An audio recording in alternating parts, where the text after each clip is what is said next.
nii, kas sa teed oma tööd sees või väljas?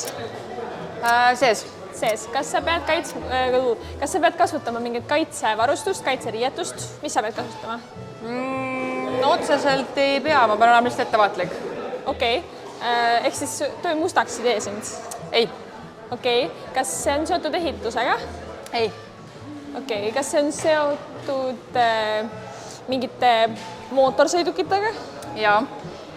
Okei. Kas see on seotud autodega? Jaa.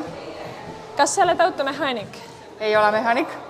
Kas sa oled seotud üldse nagu auto selle süsteemiga, et ta sõidaks? Okei. Kas, ma ei tea rohkem ameteid auto. See on piinlik. Kas sa oled seotud kuidagi selle mingi šassi osaga? Ei ole. Ei ole mootoriga? Ei. Ratastega? Ei. Rehvidega? Ütleme nüüd, et ma olen kõigega puutun kokku. Okei. Mitte ainult spetsiaalselt ühe asjaga. Aga sinu töö tagab selle, et auto liiguks? Jaa. Okei. Jah. Hästi, anna mulle mingi vihje.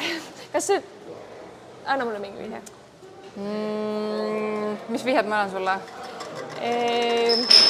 Näiteks seda, et kas su nagu töökoha nimetus, kas auto on selle sees?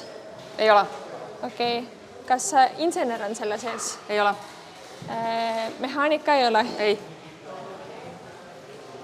Mis seal sees siis on? Kui ma sulle ütlen, siis sa tead ära juba kohe. Seal on, mina olen, kuidas ma ütlen, ma suhtlen ka palju klientidega. Kas sa oled auto parandaja? Mina otseselt ei paranda. Okei. Ma suhtlen nendega, kes parandavad. Mis su amet on? Õige oleks siis meister või tööde vastuvõtja. Okei, seda ma ei oleks ära arvanud. Aga väga lahe.